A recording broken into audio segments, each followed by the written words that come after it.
To get started on this week's exercises, you should have downloaded the Diary Food Figma file.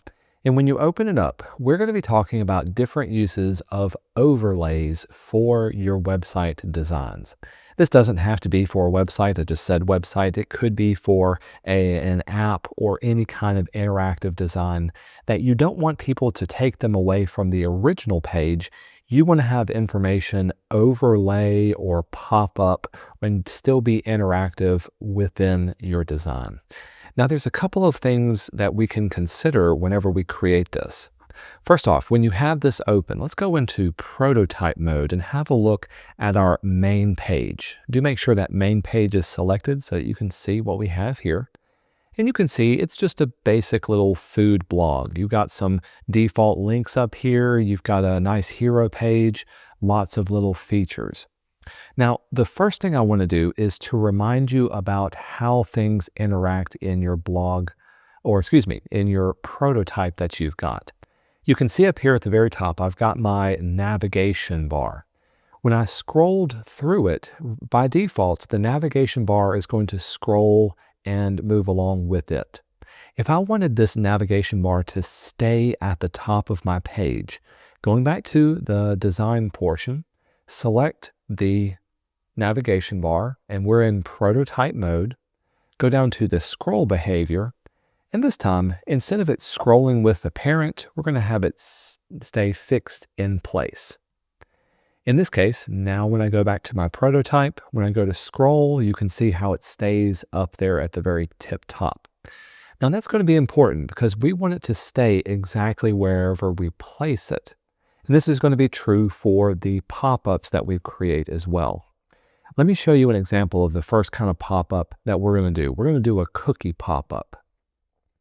Some websites, like for instance, I've gone to eatright.org, require you to divulge if you're saving their information. This is actually a government mandate by a lot of different countries that if you're going to collect information from people, they need to know about it. And websites collect information. Sometimes that information could be something simple like to be able to sell you products or to keep track if you're what links you've clicked on. Sometimes it's to know what terms you're searching for so that they can give you better advertisements on other sites. In order to divulge this, usually whenever you go to the page, they'll got some sort of little pop-up that says, hey, we use cookies. Cookies are the nice little things that they embed into the code that allow you to keep track of where you've been. Think of it as little cookie crumbs. I find cookie crumbs in my sofa or on my bed or around the house. That lets me know that my daughters have been eating cookies and where they've been. Same way for web traffic. Whenever I see the little crumbs, we know where you've been. And so you can tell them what kind of cookies they can do, or there's usually some little buttons that allow all of it and just lets you go on.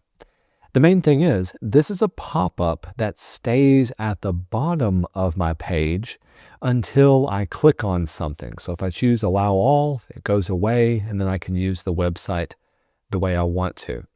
Let's do that for this little cookie pop-up.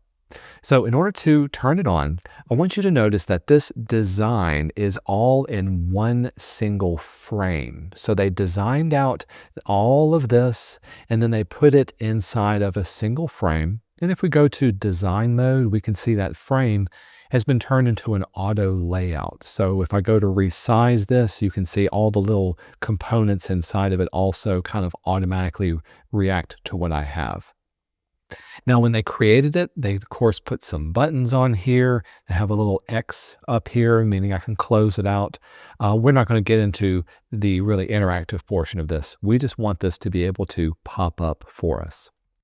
So going back to prototype mode, let's select our main landing page frame itself. None of the content, just the frame. With the frame selected, remember you can hover over this and you get a little dot usually towards the middle of your frame. You may have to zoom out in order to see it. And we want to be able to link it to this little pop-up. Now notice that this pop-up is also outside of the frame. We didn't put it anywhere except outside where we can't see it. But let's set the settings For the trigger, let's set it from on click to after delay. This is going to automatically have it pop up, and we'll have it automatically pop up after 100 milliseconds, so 1/10 of a second, really quickly. The action we want it to perform isn't to navigate to this page. We want it to open the overlay. So now it's going to pop this up. The overlay that we do want it to go to, make sure it says the cookie pop-up, because that's the name of this frame, and the position of it. We can have it automatically positioned anywhere on our screen to be centered on the top or the bottom, to the left, center, or the right. You can even manually place it. We're just going to have it automatically set to the bottom right-hand corner of our screen. We'll keep both of these turned off for now, and we'll keep the animation set to instant. But in order to test this, we can go back over to our prototype. And now we've got a little cookie over here on the bottom left-hand side, bottom right-hand side.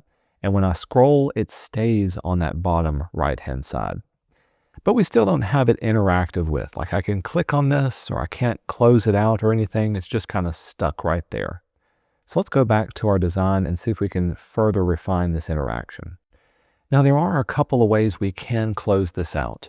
First off, if I wanted to simply ignore this altogether, clicking on the interactions for the little noodle that we attach to here, you can tell it to close when clicking outside. Now if I do this and I go back to my preview, all I've got to do is click outside of it and it goes away. So that's one way of doing it. But in this case, we don't want to do that. We're going to uncheck that. We want to be able to click on accept all or the little button up here to automatically close it. In order to do this, I'm going to double click on my little X and have this selected. We can then click on one of the little nodes and let's just drag it back to the main page down here.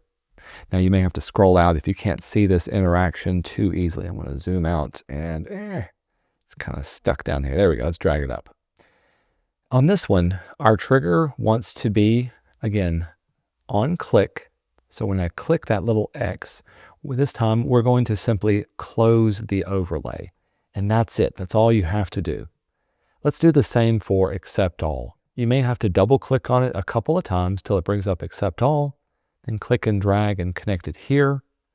And then finally, the trigger is on click, and the action we want to perform, again, you may have to zoom out or scroll down, is to close the overlay. Now when we go to prototype it, we can click outside, nothing happens, but if I click on the little X, it closes out, and that's what we want it to do. By the way, don't forget, if you need to restart your prototype again, you can always click on restart, and now I can click on accept all, and it also closes it out. So that's working with a cookie pop-up, and it begins by having your main design page, and then in a separate frame, we've got in prototype mode, we're able to create an overlay connection to pop it up.